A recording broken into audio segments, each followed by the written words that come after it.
Senhoras e senhores, é com muito orgulho, com muita alegria, que nós retornamos para a segunda parte do primeiro seminário em homenagem à eterna Irmã Dionice. Este evento, ao qual está sendo organizado pela Academia Extremoisense de Letras, com apoio do CEP Hélio Xavier de Vasconcelos e a todas as representatividades presentes.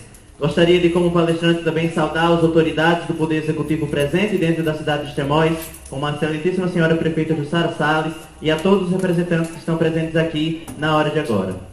Bom, dando continuidade, convido o amigo professor Leandro para que dê continuidade a essa mediação para a segunda parte do nosso seminário. A todos, um bom evento. Obrigado, Bruno. Pessoal, antes de puxar aqui vou montar aqui a mesa, só perguntando se alguém não viu por aí um livro meu que eu perdi. A minha programação do evento está dentro. Você pode mostrar a capa para o pessoal ver? Ah, tá. É o meu, mas... o meu, ele está autografado para mim mesmo, com o meu nome, entendeu? Sumiu. E tem a programação do evento. Eu não ganho no livro dele. Não, acho que eu levei alguém, enfim. Mas vai aparecer, eu tenho certeza.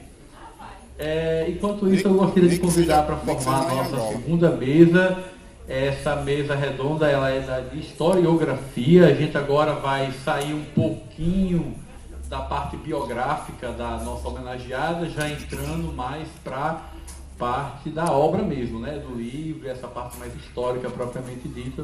Convidar aqui a escritora, professora Simone Maria, para compor a mesa com a gente.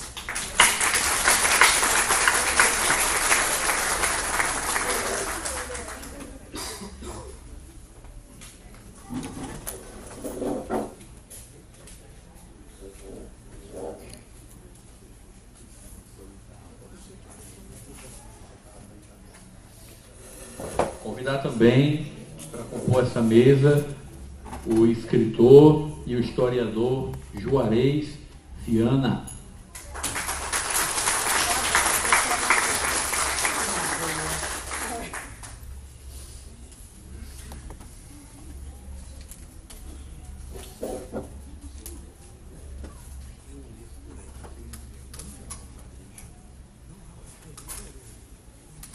Finalizando, né? Agora são 3 convidados, né? Essas mesas finais são mais curtas. E aí a gente acaba sendo mais generoso com o tempo também. Pedir aos convidados para tentar ser até 15 minutos, para a gente não se estender demais. E também convidar o professor, atual chefe do Departamento de História da Universidade Federal do Rio Grande do Norte, professor José Evangelista.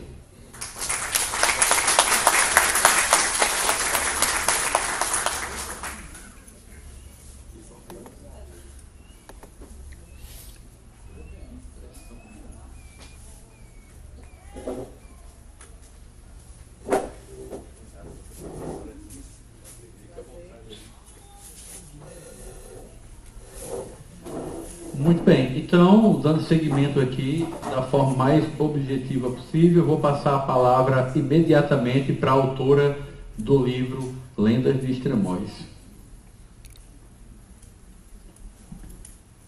Boa tarde a todos. Gostaria de agradecer a presença de todos vocês que estão aqui. É muito importante esse momento, né? Um momento histórico na nossa cidade. Gostaria de saudar aqui a nossa mesa, na pessoa do professor Leandro, né, idealizador desse evento. E também saudar todos que estão aqui, as autoridades já foram saudadas, né, não há mais tanta necessidade, mas de qualquer forma é um prazer que todos estejam aqui conosco neste momento. Então a gente vai falar um pouquinho sobre o protagonismo, né, de Irmã Dionice na história do município de Extremóis e na história do Rio Grande do Norte, né? Então, a Irmã Dionice, ela começa a pesquisa para a publicação do livro, né, que vai ser História de Extremóis, já no ano de 1995, né? No ano de 1995, inicia-se no município todo um movimento, digamos assim, né, de construção da nossa identidade, né? Nós éramos jovens, bem jovens na época, né, ainda adolescentes, e a gente participava, né, dos grupos, né, de jovens missionários, né, éramos jovens que íamos em missão, né, a missão, e a gente estudava essa história, né, junto com ela. E nesse momento, houve um momento que foi bem marcante, né, na história, que foi a primeira semana cultural. Eu anotei aqui para não esquecer a data. A primeira semana cultural ela foi realizada no período de 7 a 11 de junho deste ano de 1995. Que vocês vão ver isso aí no livro, né, da irmã. Neste momento dessa semana, né, houve toda uma contação de história do nosso município. As escolas puderam participar. Esta semana ela aconteceu no centro paroquial, padre, viu? No nosso centro, né, que agora vai ser Padre Tiago, né? Está sendo reformado. E eu já tenho aqui uma sugestão, mas eu vou deixar para o final, tá? Então, assim, nesse momento, né, foi realizada essa semana, né, e a gente teve a oportunidade tanto de conhecer a história, como de estar também à frente, né, conversando com outros jovens. Então, as irmãs, né, as filhas de Santana, elas têm esse carisma e elas nos ensinavam a sermos protagonistas. A gente ia também ensinar os outros, ia também estar, né, naquela liderança. Elas cultivavam essa liderança na gente, isso era bem interessante. E aí a gente fez esse momento, né, inclusive os estudantes, eles tiveram a oportunidade de visitar o túnel, não sei se vocês sabem, né, que existia um túnel subterrâneo, né, que dava acesso à lagoa, né, na época que era a rota de fuga, né, segundo a história conta, era a rota de fuga, né, dos holandeses, e aí esse túnel a gente conseguia visitar ainda naquela época, né, em 1995. Existe até uma foto, né, no livro de algumas pessoas entrando nesse túnel, né? Hoje não é mais possível, né? Tem uma pessoa ali que estava lá, olha aí, tá vendo? Pronto, então assim, a gente tinha, né, teve todo esse momento, né? Então assim, são coisas que até, né, hoje, né, a gente pode fazer esse chamamento, né, já que a prefeita está aqui, a secretária de Educação, de resgatar, quem sabe, né, a gente consiga novamente fazer essas visitações, tanto no carro caído também, né, que é na passagem da vila, que a gente não consegue, né, porque é uma casa, né, a pessoa não deixa, né, é particular. Então, assim, esses patrimônios, né, que eram para serem públicos, eles tornaram-se particulares e a gente não tem mais acesso, né. Então, que bom seria se a gente unisse forças para que a gente conseguisse, né, rever isso aí, tá certo? Então, esse protagonismo da irmã Dionísia, ele começa, né, já aí em relação à obra. E a primeira obra, né, vou trazer aqui para vocês em primeira mão, a primeira obra, né, que veio a ser o livro é essa aqui, certo? É um protótipo do livro, né, e a minha mãe que está aqui, ela foi uma que iniciou, né, junto com a irmã Dionísia, e que é professora também, né, Maria Salete, e Maria José Melo, que não está aqui presente, mas ela também está nessa pesquisa, junto com outras filhas de Santana na época que estavam na casa, começaram essa primeira pesquisa e publicaram também com a ajuda da Abimael, né, ele está por aí, esse primeiro livretozinho, né, que ficou aqui conosco, certo? Não dou a ninguém, viu? Pronto, nem peça que eu não empresto. Então, esse primeiro momento, esse protagonismo da irmã, ela vem já desse primeiro momento, né? E segundo, aí continua a pesquisa, né? Houve outro momento bem forte, assim, bem marcante, que eu quero citar, que é o movimento, né, que se deu em torno da construção do muro, né, daquele muro, nas proximidades das ruínas, né? Então, naquele momento, né, houve muito movimento na cidade, né, houve manifestações, tem fotos no livro relatando isso, tem os textos, né? A gente não nos omitimos, né, de fazer a nossa parte em relação à luta para que aquilo não acontecesse. O prefeito da época, se eu não me engano, era Domingos Xavier, se comprometeu, inclusive tem documento no livro, né, de compromisso dele de retirar, né, aquilo ali, não deixar, mas não houve jeito, né, e até hoje está lá, né. Então aquele muro ali, aquele portão, ele ficou localizado no acesso da Capela Mor, né, da antiga igreja. Então vejam que absurdo, né. Então, assim, é uma coisa também para a gente repensar, para a gente rever, né, e para a gente não deixar adormecer de jeito nenhum isso aí. Então, vejam a importância da obra da irmã Dionísia. Não é simplesmente um livro que conta a história dos Temóis. mas sim um livro, é um trabalho que nos remete a um sentimento de pertencimento, né, da cidade enquanto munícipes, né, e que nos faz acreditar que juntos a gente pode construir algo diferente, que juntos a gente pode mudar a nossa própria história. E foi assim, e a gente realmente acreditou e conseguimos sim, né, diante de tantas dificuldades, conseguimos sim, pelo menos mexer, pelo menos estar registrado, né, que nós não desistimos, né, nós não deixamos, digamos assim, engolir, né, por aquilo tudo, mas lutamos sim, né. Então, o protagonismo da Irmã Donice, eu friso, é muito nesse sentido, não só da obra, que a obra é realmente muito importante, mas também nas nossas vidas enquanto município de Extremoz, enquanto cidade. Vou encerrar aqui, Leandro. Eu falei da semana, né? E aí eu queria convidar, né, já que estamos aqui nesse momento, para a gente criar, né, a partir de agora. Teve a primeira semana, né, que foi nesse tempo, em 1995. Por que a gente não faz todos os anos a Semana Cultural, né? Intitulada Clara Irmã Maria Dionísio, não tem como não ser, não é? Então a gente poderia resgatar e resgatando novamente a nossa história dessa forma, com as escolas, não é? Hoje a gente tem lá toda a estrutura maior, né, lá nas ruínas que a gente pode utilizar. E por que não, né? Usar o salão, né, que está sendo reformado, né, padre? Para que a gente possa também utilizar esse espaço. É uma sugestão, tá certo? Muito obrigada. Espero ter podido contribuir. Se alguém quiser fazer alguma pergunta também, ou tirar alguma dúvida.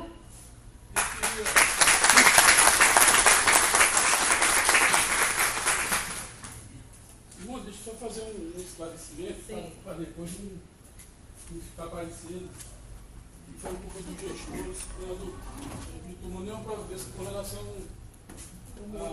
ao muro. Realmente foi na época do Domingos Xavier que colocaram o portão. Eu advogava a prefeitura desde aquela época e depois todos os prefeitos que passaram, e o Sarai também, advogado, sabe disso, ali tem um problema jurídico.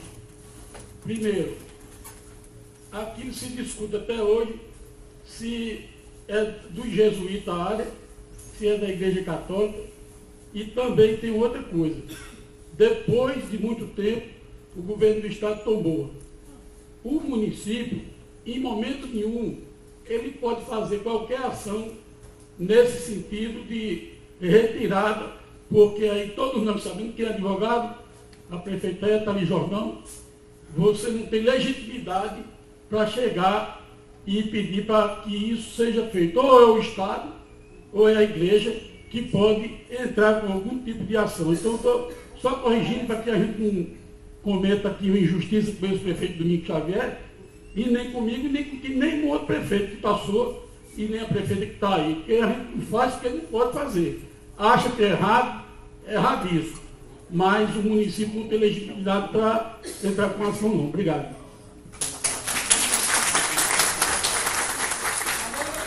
Obrigado, Emilton, pelo esclarecimento. Emilton, o local onde está cercado é um cemitério indígena, viu?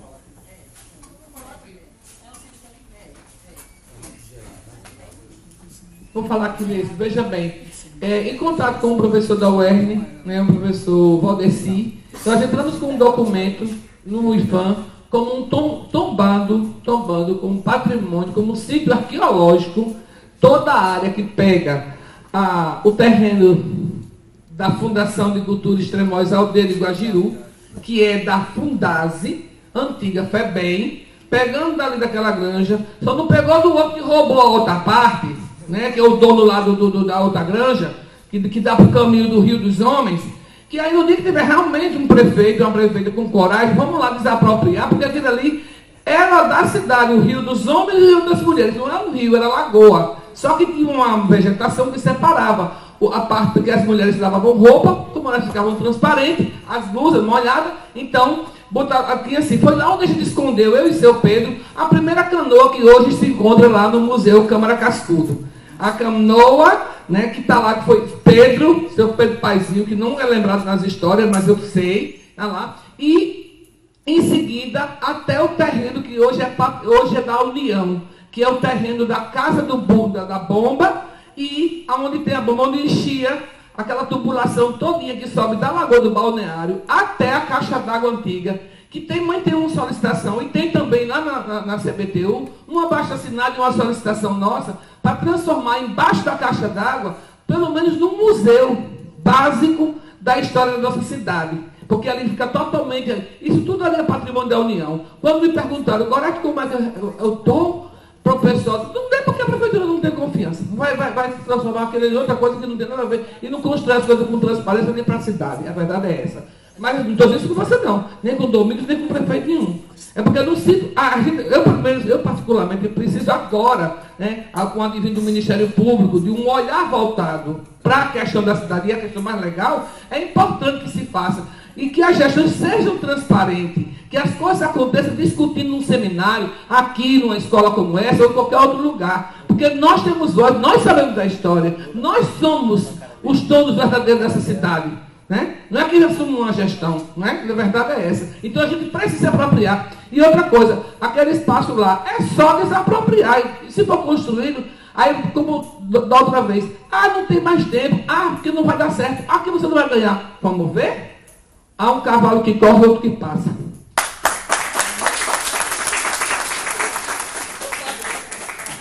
Obrigada, Nilton e Gorete, pelos esclarecimentos, deixando claro, né, na minha fala, quando eu citei o prefeito, o ex-prefeito, né, Domingos Xavier, porque está no livro, né, a gente está falando do livro, né, do protagonismo da irmã Dionice, né, não citando no sentido de julgar ninguém, né, a gente sabe que tem as questões legais. Mas, assim, antes de finalizar minha fala, eu gostaria de reforçar essa questão da semana, tá? Para a gente pensar. E também de convidar todos que estão aqui para um próximo evento, que será sábado, né, às 16 horas, lá no espaço da Escola Alegria de Saber. Esse evento chama-se Personalidades Extremosenses, que fizeram e fazem história em cordel, tá? Então, são livros de cordéis, né, que tem vários cordelistas do grupo Encantadores de Histórias, inclusive eu mesma, Valdenor, Jussiara, Marconi, entre outros que estão no grupo, né, que escrevemos sobre personalidades do nosso município, inclusive irmã Dionice, né, que eu mesma escrevi sobre ela. Então, ela também vai ser homenageada, Gorete também, né, também está sendo homenageada nesse projeto de personalidades. Então, quem desejar, o evento é aberto, tá bom? Gostaria de encerrar minha fala recitando um trecho do meu poema, que está no livro História de As Lendas de Extremóis. Esse poema foi escrito pensando na situação política do município, né? Ele se chama Extremóis ou Extremóis, porque escrito com S e escrito com X, que é mais uma provocação, né? Para a gente pensar, né, em mudar, né, Abimael, que a irmã Dionice queria tanto, né, que voltasse o nome da cidade a ser escrito com S, não é? Então, eu escrevi esse poema que está no livro, Extremóis com S ou Extremóis com X, Um Nome para a Terra. Ele finaliza assim, não vou falar todo, não vou recitar todo, porque para não tomar mais o tempo dos colegas. Mas finalizo dessa forma. Extremóis, minha terra querida, tuas histórias me encantam, embalam os mais lindos sonhos de uma Extremóis vindoura, alimentam a esperança de um povo forte, que na labuta da vida reconstrói sua história, buscando um novo caminhar, uma nova trajetória, para assim encontrar nos anais do conhecimento um futuro de glória. Então, que encontremos esse futuro de glória o mais rápido possível. Muito obrigada. Obrigado, Simone, pelas suas palavras. Estamos dando seguimento nessa segunda mesa redonda, que tem por tema o pioneirismo da obra de Dionice. Vou passar a palavra imediatamente para o historiador Juarez Viana, autor da obra Guajuru, Registro da Indiferença.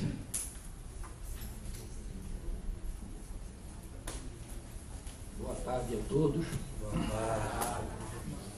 Bom, eu vim falar aqui sobre a questão do pioneirismo dela.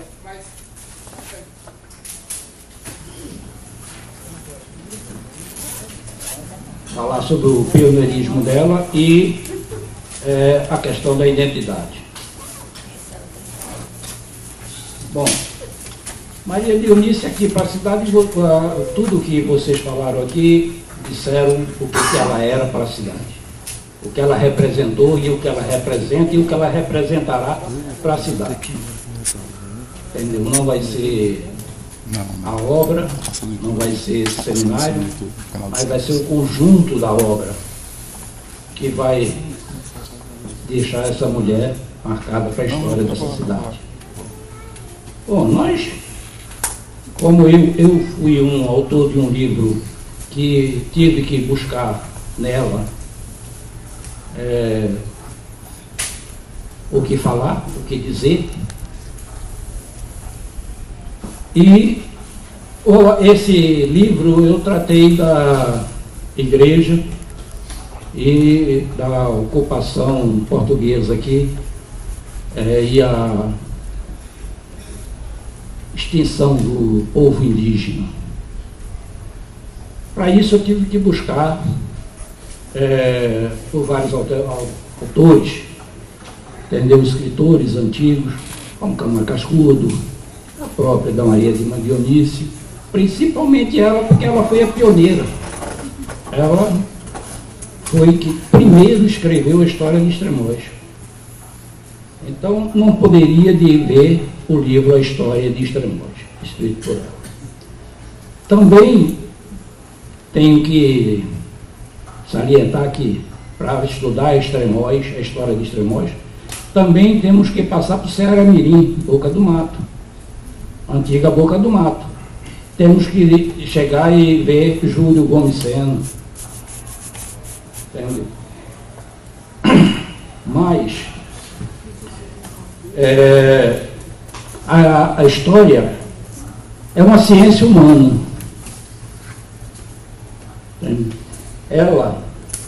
A história se faz em um espaço geográfico que se transforma depois em histórico.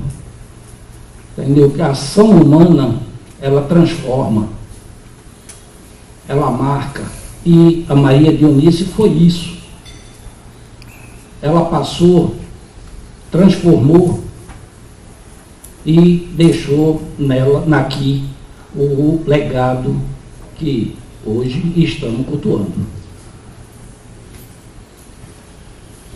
Também passa pela questão da cultura. A cultura, que é uma atividade que Gorete trabalhou junto com ela na questão das semanas me ajude, da cultural. Entendeu? Você fez as quermesses aí com ela, junto com ela. A semana inspiração na semana da irmã Dionísia. Você trabalhou junto com ela nas festas aí, e promovendo o quê? Cultura. Sempre. A bandeira muito. Entendeu? E isso vai ficar marcado para a história. E você é uma das pessoas que vai levar isso e vai construir isso e vai deixar em pessoas aqui na cidade o desejo de continuar. Parabéns por isso. E parabéns por Dionísia por fomentar isso em você.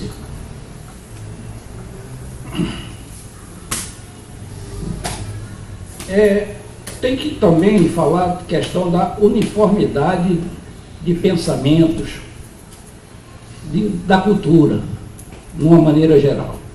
Porque um povo sem cultura é um povo fácil de ser dominado. Quem tem cultura, quem tem o que dizer da sua cultura, seja no Japão, na África, no Rio de Janeiro, eu gosto do grude. O grude é da onde? De Extremoz. Isso é cultura, isso é representação de um povo. E quando a gente está fazendo isso aqui, que a gente está fazendo hoje, a gente está dizendo isso, está deixando a cultura fluir e dizendo que essa pessoa marcou a história e a cultura dessa localidade. Graças a Deus.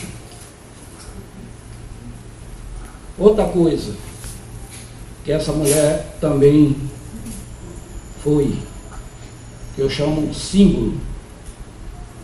símbolo da cultura daqui, seja ela histórica, cultural, social. Ela é o que Nízia Floresta foi para a antiga Papiri. Ela foi o que Celina Guimarães foi para Mossoró. Alta de Souza, Macaíba.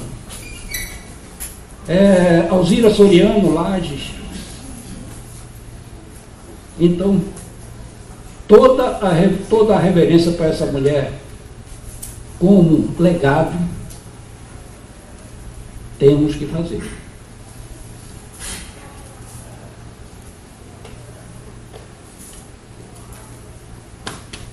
Uma coisa, nós passamos aqui, a gente foi tribo indígena, aí depois fomos missão. Missão, a igreja passou a ser escola. Maria Dionísio também na mesma condição. Dos jesuítas lá atrás, foi no período dela. E graças a Deus vamos ter agora uma homenagem a ela. Porque o que os jesuítas fizeram, ensinar, e muitas das pessoas dizem na questão da história da educação brasileira, que a expulsão dos jesuítas se tornou um calo na educação brasileira. Entendeu? Porque aqui, quando chegou aqui, quem é que foi ser, quando expulsou os jesuítas, foi ser, quem foi lecionar? Foi um diretor que, em horas vagas, só ele, nas horas vagas, ensinava os alunos. E os jesuítas eram no tempo integral. Olhe bem a forma, uma coisa. Você ensinar por 1 hora e ensinar o dia todo, quem é que ganha mais? O dia todo.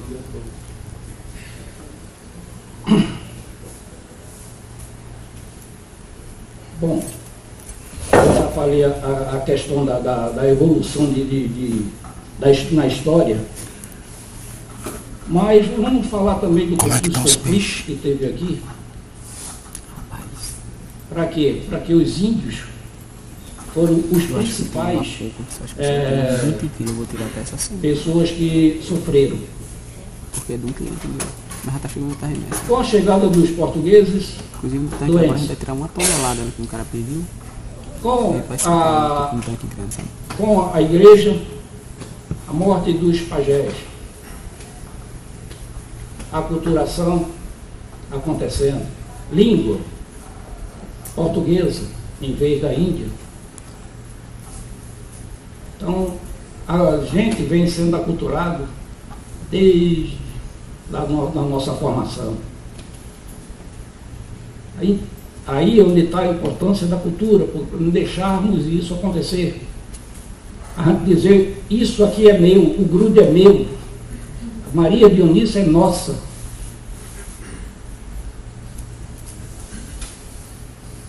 Destaco também a condição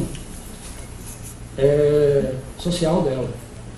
Formação daquela escola, que inclusive a nossa amiga aqui da mesa trabalha nessa escola, que foi criada por ela e que ela foi diretora.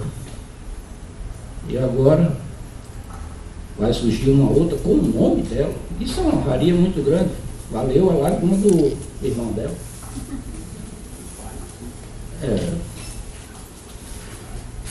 Entendeu? Então, portanto, falar de uma irmã de Eunice, para mim, como símbolo, ela é. entendeu? Para Extremóis, e como ação social também, símbolo, ação social, do campo material, temporal, ela foi no campo social e no campo espiritual também, porque ela não atuava só no fazer, ela também orientava, tendo como aspiração a igreja, o Deus. E para nós que bebemos dessa fonte, que foi a obra dela, seja no campo social, no campo histórico, que foi o meu caso, entendeu? E no espiritual, entendeu? Só tenho a agradecer, a enaltecer ela. E é dessa forma que eu termino. Viva a irmã Maria Dionísio.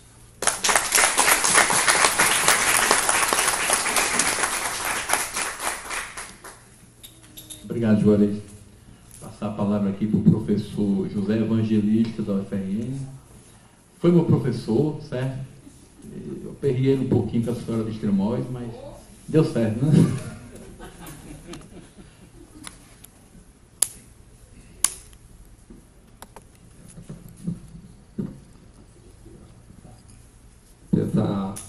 Boa tarde.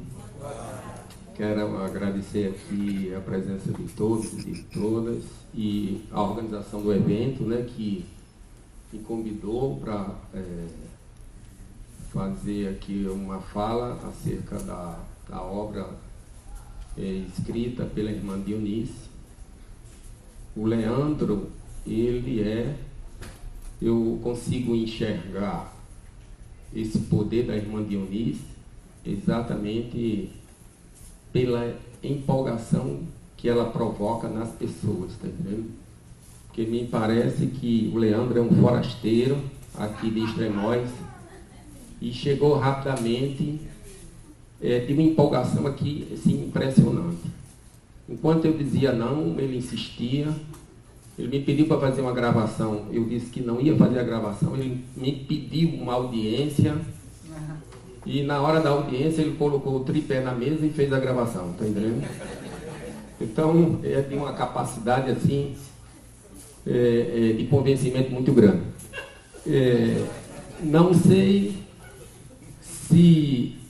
Eu falei para ele, inclusive, se eu teria uma contribuição, e ele insistiu que sim, e não me convenceu, mas me fez estar aqui, porque é o seguinte... Eu já usei essa obra da irmã Dionísio nas minhas aulas de campo. Eu sou professor de História do RN, mas para muitas pessoas que não são do campo da História, acha que a gente, assim como acha que o médico também, por ser médico, entende de tudo, as pessoas costumam achar que a gente, porque é professor de História, entendi tudo. Então você está num aniversário, está numa mesinha, tomando um suco de guaraná ou de laranja, e as pessoas costumam fazer agora com o WhatsApp, com toda essa facilidade que se tem, uma pergunta e se a gente não responde,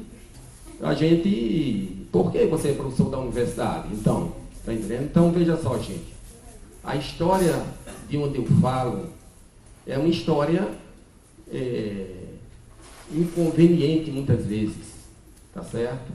Porque é problematizadora, é questionadora, ela olha para o passado, olha para o presente sem muita piedade, tá certo? É uma questão assim, que a gente passa a vida formando alunos, alunas dentro dessa perspectiva, ensinando a fazer a leitura das fontes. As fontes são, antes de tudo, mentirosas, está percebendo? Eu tenho um documento pessoal que diz que minha mãe é Dita Angelita da Silva, ela não é minha mãe, que diz que eu nasci numa determinada data, eu não nasci naquela data, que a minha avó é Maria Gomes e ela não é minha avó, está percebendo? Aí você pode me dizer assim, isso é problema da sua vida. Mas é problema da minha vida. Muitas pessoas têm problema na vida e passam esses problemas para os documentos. Tá certo? Porque o documento é um arranjo. Tá certo? Então a gente precisa muito ter essa perspectiva. E a gente está aqui numa sessão bonita. Eu vou também aproveitar dessa pessoa fantástica que foi a irmã Dionísia e quero me aproximar dela. Mais do que vocês, porque ela nasceu em Várzea, eu nasci em Passagem, Santo Antônio do Salto da Onça, sou vizinho dela, tá entendendo? Então eu quero dizer que eu também tenho alguma coisa a ver, porque ela vem do Agreste, tá bom? Então veja só, gente, a história, todos os segmentos da sociedade, independentemente da ideologia, da fé, geralmente precisa da história, tá certo? As representações sobre o passado são representações de disputas. O passado, assim como o presente, é uma coisa delicada, tá certo? Quando a gente olha para o passado, a gente há de se questionar de que passado lhe interessa. O passado, ele não é um objeto de disputa na sociedade, assim como o presente, tá certo? Então, quando a gente fala do passado, poderia muito bem a gente ter um consenso, não ter muita divergência, porque uma coisa que aconteceu no século XVIII, por que a gente estaria disputando interpretações, tá certo? Mas a gente, da história, costuma ganhar a vida problematizando aquilo que os colegas fazem. Tem dentro do nosso campo de atuação uma disciplina chamada historiografia. Essa disciplina, gente, é exatamente para a gente questionar aquilo que a gente fez. Então, Leandro faz uma obra, ele nunca me chamou para falar da obra dele, eu quero que ele me chame para falar da obra dele. Aí ele me chama e eu vou procurar questões problematizadoras para ele sair de situações difíceis, está entendendo? É esse nosso papel de história. Então, veja só. Nessa disputa pelo passado, existe uma história acadêmica, é de onde eu falo, da história acadêmica. Mas existem diversas perspectivas de história. Existem pessoas que não têm formação de história e têm todo o direito, têm toda a legitimidade de também criar suas versões sobre o passado, certo? A irmã Dionísia é uma dessas pessoas e ela fala a partir de um lugar que é muito interessante, é um lugar muito apaixonante. Ela se apaixona pela cidade, mas ela se apaixona, gente, pela cidade, principalmente pelo passado da cidade. E não é um passado assim neutro. Ela vai buscar forças no passado para estimular as gerações do presente. Ninguém vai buscar a história, ler a história, escrever história, refletir sobre a história pela história, o passado pelo passado. Não, as pessoas estão querendo agir no presente. Então ela pega o livro dela, não sou eu, vou pegar aqui parte do livro. Eu tive um problema com um arquivo, por isso que eu perdi aqui o depoimento de Abimael e de outras pessoas acerca, eu estava muito interessado. Mas veja só, eu quero pegar assim na dedicação. Na dedicação, ela faz uma dedicação a Áurea de Góes e fala que é uma pessoa queridíssima por toda da cidade, que recolheu e guardou na memória o que ouviu oralmente. Na apresentação, ela diz, a Áurea de Góes, falando sobre ela, diz: este livro é uma biografia autêntica e emotiva. Eu acho fantástico isso que a Áurea de Góes disse. É uma biografia autêntica e emotiva. Este livro, gente, fala mais da irmã Dionísia do que de Extremóis. Está percebendo?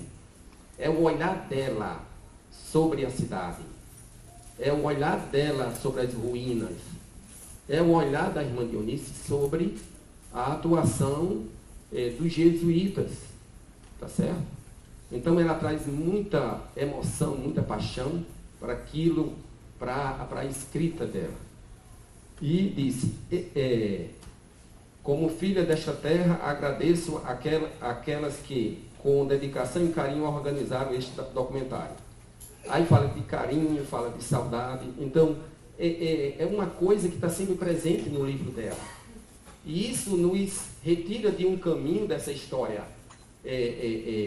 acadêmica, que ela não se comprometeu a escrever uma história acadêmica, obviamente, certo? E nos remete para uma outra perspectiva historiográfica, né? Na introdução diz assim, sim, é verdade, temos uma linda história. História que estava adormecida e nos fazia experimentar a sensação que não existimos. Olha só que coisa interessante.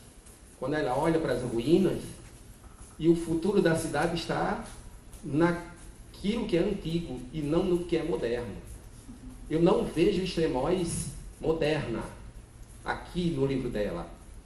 É uma coisa assim que parece paradoxal, tá certo? E na Semana de Cultura, que a colega aqui falou, que era exatamente essa possibilidade de resgatar a autoestima dos moradores de Extremóis, o que se discutiu lá foi exatamente uma exaltação à história do passado. Está percebendo? Então, é muito interessante que ela vai beber nesta fonte antiga e muito antiga para aumentar a autoestima dos moradores atuais. Aí diz, cidade que no passado teve o seu progresso, foi alvo de grandes elogios, respeito e admiração, sendo depois fortemente marcada pela penúria, abandono, inveja, dor. Então, tudo isso ela traz. O Leandro me convidou e disse que era 20 minutos, ele passou para 15, agora ele segura aí um pouquinho, eu vou falar mais do que o combinado, né? Mas ele me falou 20. Então, veja só. O que eu enxergo na obra da irmã Dionice é que toda a referência dela está no passado. Nada que se apresenta como mudança, toda mudança parece que é perigosa, tá certo? Leva a uma outra direção. Então, ela lamenta muito a saída dos jesuítas daqui. Mas veja só, gente, o Estado português estava se modernizando, estava passando essa administração das aldeias, inclusive, o seguinte, para o poder secular. Ela vê isso com um problema seríssimo, tá certo? Porque na perspectiva de onde ela fala, e é interessante isso, ela é muito coerente, na perspectiva de onde ela fala, que é uma religiosa, ela a crítica, ela não critica os jesuítas, muito pelo contrário, ela elogia diante das barbaridades que aconteceram com os grupos que estavam sob sua direção, né? Então ela faz. Mas ela coloca um dado assim, que o historiador inconveniente fica a se perguntar. Quando os jesuítas chegaram aqui e montaram o aldeamento, tinha 4.000 indígenas. Quando eles saíram, tinha 400 indígenas em torno. Então, me desculpa, mas me vem uma pergunta assim, parece que fracassado, não necessariamente por culpa deles, tá certo? Tem um outro elemento que seria interessante, e ela não está se propondo a fazer isso, que é, os jesuítas, a Igreja Católica, chegaram aqui dentro de um projeto de colonização em que eles eram objetos de interesse da coroa, tá certo? Então, eu acho essa coragem dela de fazer uma denúncia contra a matança indígena, mas de fazer uma também denúncia no momento em que ela estava escrevendo o livro, que é exatamente esse que foi retratado aqui. Ela vai e diz, ela dá um nome, ela traz recorte de jornais e diz o seguinte, olha, estão fazendo isso, tá certo? Embora o livro dela, eu não sei se tenha tido o apoio também da prefeitura, mas ela não se curva a isso, tá certo? Ela levanta a voz porque ela está preocupada com o passado, tá certo? Então, veja só,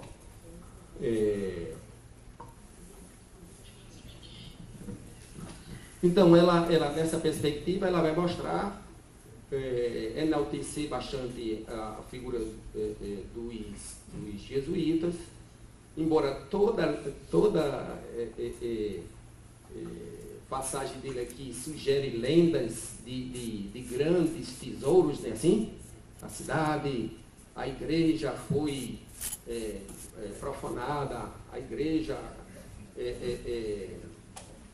praticamente foi abaixo, porque existiam lendas em torno da riqueza dos jesuítas. Eu cheguei a trazer os alunos para ver os túneis e dizia o seguinte: olha, eu não dizia, eu estou dizendo, o que se desconfia, esses túneis eram exatamente para os jesuítas fugirem com seus tesouros quando fossem invadidos então muitas histórias. Eu lembro do seu Chico do Ouro, uma vez eu encontrei com ele e ele contava umas histórias exatamente relacionadas a essa questão da igreja, né, do saque que fizeram. Então, estou terminando. Então, veja só, ela lamenta muito e ela traz um símbolo que é muito forte. Ela diz o seguinte: Guajiru tinha como símbolo religioso um belíssimo cruzeiro, fincado pelo jesuíta numa tarde festiva.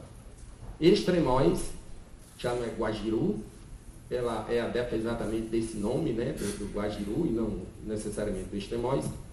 O seu símbolo agora é o pelourinho, destinado a punir os escravos e a castigar os indígenas. Está percebendo?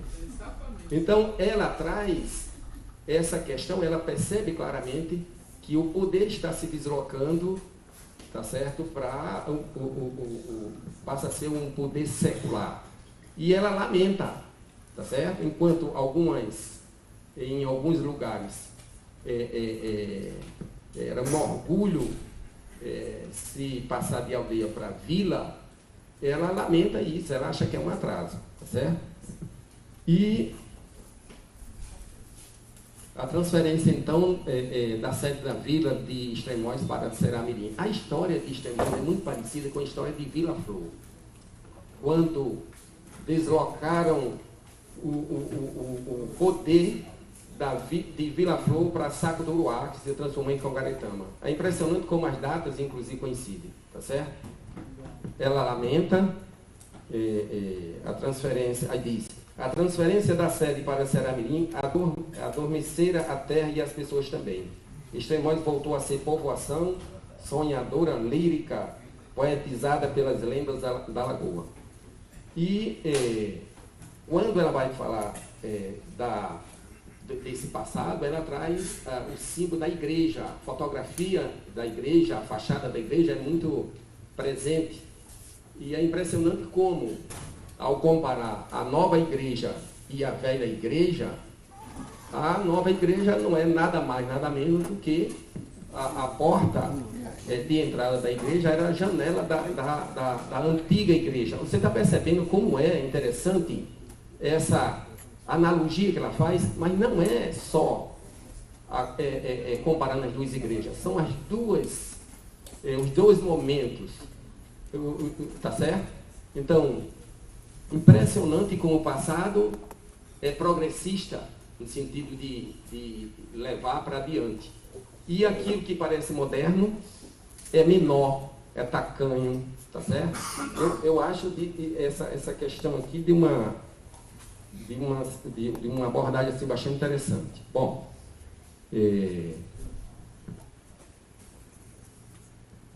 olha só, diz: as três portas, especialmente a porta principal, de duro e perpétuo pau d'arco, não era qualquer madeira, né? Por onde passaram casamentos, enterros e batizados, não sugeriu na sua grandeza de outrora e no peso de sua majestade. As folhas de pau d'arco dos três janelões, abertos e correspondentes às entradas, estão na capela nova, servindo de porta. Os três janelões, tá certo? Então, o passado é muito maior do que o presente, na perspectiva dela, né? Com a saída dos jesuítas e a transferência para Será-Mirim, em 1858, Extremóis foi reduzida a um simples povoado, ficando no extremo abandono, né?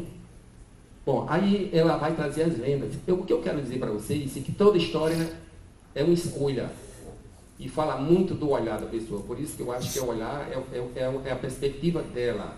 A melhor biografia é exatamente essa, dela. Ela diz, ela vai trazer a questão da serpente adormecida, né? Aí eu não vou contar para vocês, todo mundo sabe aqui, mas ela diz o seguinte, que o padre fora em procissão com o povo até a margem da lagoa e ali amaldiçoaram a serpente monstruosa. É impressionante que toda serpente desobediente, que não obedeceu ao padre, não se deu bem, tá certo? Se você fizer uma analogia com, eu como sou historiador, é o seguinte, temos grupos indígenas que eram mais aguerridos e outros que eram mais, que eram aliados dos colonizadores, essa coisa se aproxima, tá certo? A cobra não é uma coisa assim, do nada. É muito simbólico também isso. A igreja chegou, teve o poder de abençoar ou não determinados perigos que estavam rondando a igreja e a população, e quem não se submeteu, a igreja se deu mal, tá certo? Eu acho que se dá mesmo, né? Bom, na conclusão, para concluir mesmo, eu acho também, a conclusão dela são 2 parágrafos muito pequenos. Ela diz, hoje não estamos tão frágeis e indefesos, pois temos uma história que fala de resistência. Olha só, ela presenteou a cidade, ao falar do passado, a trazer um passado, nessa perspectiva de dizer o seguinte, isso vai fortalecer vocês, a gente que mora em Extremóis, tá certo? Não estamos tão frágeis e indefesos, porque a gente tem a história, tá certo? Ela nos ensina a viver, lutar e, sobretudo, a resistir. Ela vê essa perspectiva da história. Que os nossos antepassados nos abençoem, antepassados, e nos ensine a arte de viver bem e acreditar no amanhã. Então, o passado dela tem a ver com o futuro, sendo fiéis ao tempo que se chama hoje. Então, eu, fazendo a leitura desta obra, a partir do convite que me foi feito, eu achei bastante interessante essa reflexão, essa perspectiva da autora com relação a esse mundo que se foi e ao mundo presente e a perspectiva desse mundo do futuro, tá certo? Muito obrigado.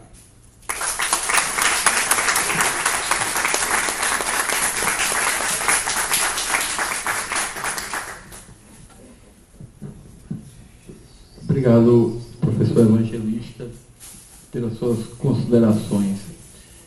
Pessoal, antes de eu fazer o encerramento dessa mesa e passar a condução do restante do seminário para a Simone, que vai conduzir a próxima mesa, a última, né? Só passar aqui a palavra rapidamente para o nosso amigo Juarez, ele quer fazer um complemento, né, Juarez?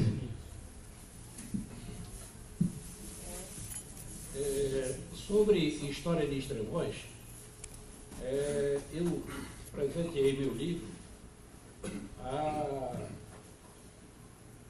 Rosalie Marcela Age Shaine Ossei, mulher do comandante da Marinha. Então, a história de Extremóis escrita por nós aqui, escritores, é tão importante para a cidade que pessoas como essa e outras que possa ter comprado meu livro e de vocês, entendeu? Leva a cidade para onde ele for e comenta da gente e mostra a grandeza que a gente é. Então, um presente desse pode significar nada, mas pode significar tudo. E Extremóis ganha com isso. Eu, como a irmã Dionice, não somos nascidos aqui. Eu não vivo aqui, mas extremorense sou. Obrigado. E agora, para encerrar este momento, duas situações. Eu queria convidar nosso amigo Wilson, né, gestor aqui da escola do CEP, que viesse o Wilson aqui à frente, eu vou descer, para passar para suas mãos a obra que a Bimael está doando para a escola, né? Não vi na hora. Caminhada se faz ao caminhar com liberdade. Esse exemplar raríssimo do Dr. Hélio Xavier de Vasconcelos, que é o nome, né, dá o nome ao centro. Vou entregar aqui em suas mãos, fazer esse registro.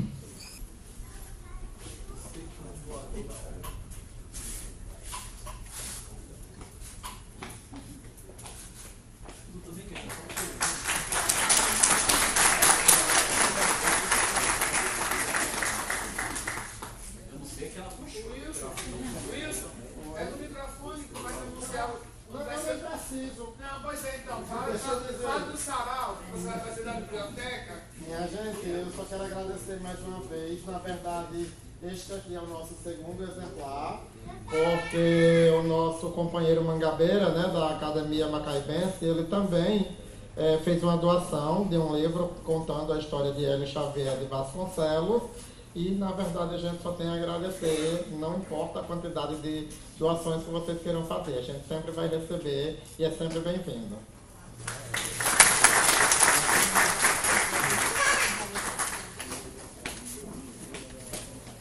Muito bem. Falando em Mangabeira, né? Já citado aí. Convidar aqui o nosso amigo Ailton Mangabeira, escritor, cordelista, grande artista, patrono da cadeira 01 da Academia Extremorense de Letras. E sem ele, essa academia estaria mais sofrida de sair, viu? Fazer uma saudação, Mangabeira, fica à vontade.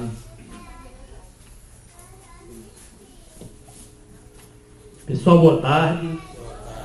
É uma honra muito grande estar aqui em Extremóis, um evento de uma envergadura muito grande. É um seminário, o primeiro seminário que já começa grande, né? Como o primeiro evento já da Academia Extremosense de Letras. Então, é muito importante esse apoio, esse amparo público também, além do privado, para uma instituição que traz, por natureza, né, a grande preocupação, né, e o fomento com pesquisa, com leitura, com publicação de livros. Olha o quanto tem já de produção a partir, né, desse primeiro livro da irmã Dionice.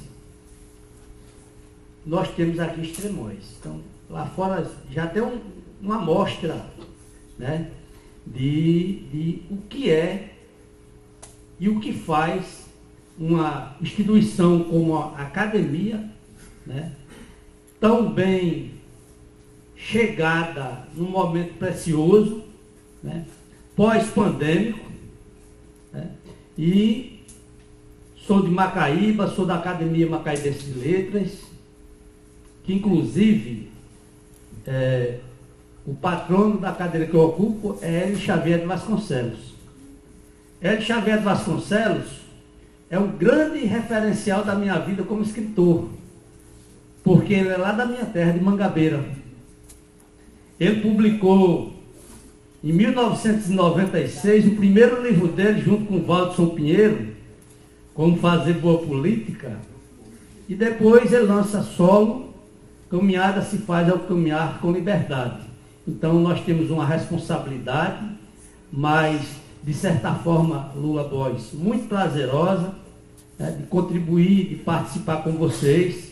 Fiquei muito feliz quando, dialogando com Lula, depois com Cefas, depois com Leandro e com todos os outros acadêmicos aqui hoje da instituição, quando partiu a ideia de repente, formar a academia aqui em Extremóis. Quem ganha a cultura, quem ganha a história, quem ganha o município, e isso faz com que se fortaleça ainda mais esse legado que, né, de produção escrita iniciado por Irmã Dionísio. Muito obrigado.